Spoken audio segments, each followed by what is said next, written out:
Hello action figure fans, this is HammerTron here with an action figure commentary. This is a DVD box set of the M.A.S.K cartoon from way back in the 80s.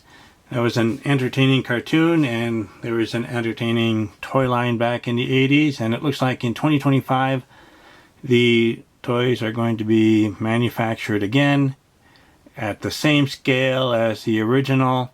Maybe a few differences, hopefully to improve the quality of the action figures and vehicles. So that's good news. However, in 2025, might have been better if they had made the action figures bigger, like in a 1/18 scale instead of the 1/24 scale, or maybe a 1/6, not 1/6, but 1/12 scale,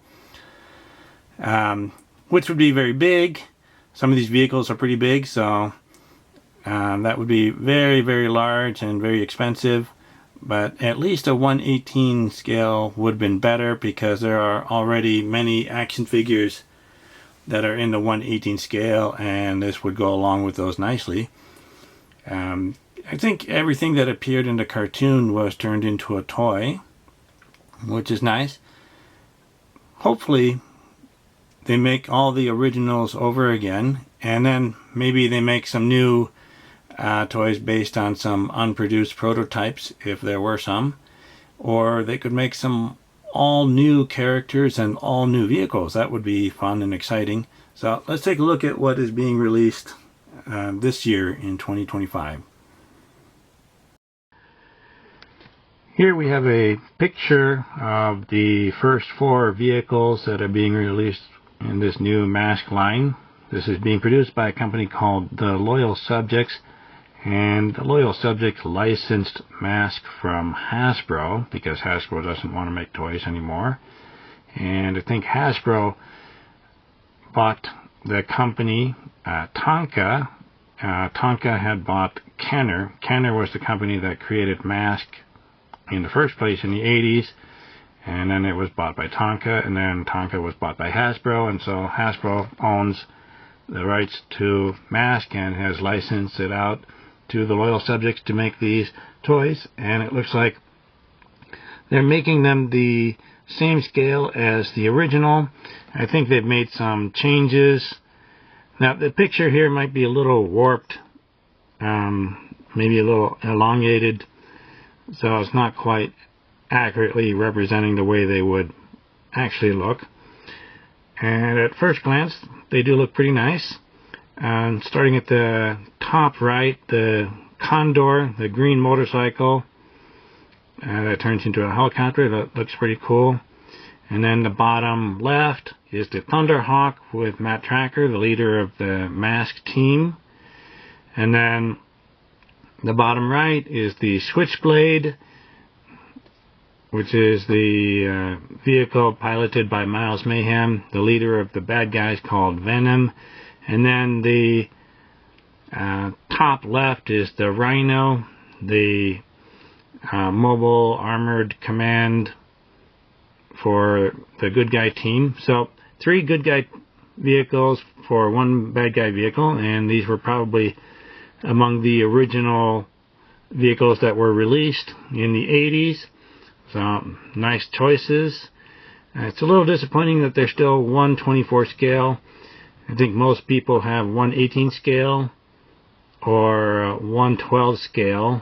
A 1/18 scale would be about 3 3/4 inches tall or 4 inches tall action figures, or the 1/12 scale would be 6-inch figures. So these action figures at 1/24 scale are about 2.5 inches tall. So a little bit too small to go along with everything else that most other people are probably collecting. I'm a little disappointed about how high the prices are. Incredibly high. Looks like the Condor is about $35. The Thunderhawk is about $60. The Switchblade is about $90. And the Rhino is maybe $125 or $175. In the picture here at the Rhino, if we look in front of it, there's T-Bob and Scott. Those are included with the $175 price. it would be $125 if it did not have those two figures and just Matt Tracker and Bruce Sato. Those are on the right side in front of the little vehicle that detaches from the back of the Rhino. So I think these prices are much too high. At 1/18 scale, the prices would be a little more reasonable, and it would go with many of the other action figures that people might be collecting, like 1/18 scale G.I. Joe, or the Star Wars, the Vintage Collection, which I think is 1/18 scale, where the action figures are 3 3/4 inches tall or 4 inches tall. So if these were at a larger scale, then they would go better with other lines that people might be collecting. So I've heard they've made some improvements, hopefully, so that the quality of these vehicles will be better than the original, so that they will not break. Now, I certainly hope that is true. However, many companies tend to go as cheaply as possible and maybe use as little as plastic as possible to reduce their costs, and I hope they don't do that too much, because if these have action features where you transform them, they need to be strong enough to hold up to people transforming them and handling them, because these are meant to be handled. So these are a nice selection for the first run of vehicles. I'm looking forward to some more. They'll probably make more of the originals, but I hope they'll actually make some new vehicles and new characters to add to the collection. That would just make it more fun and exciting.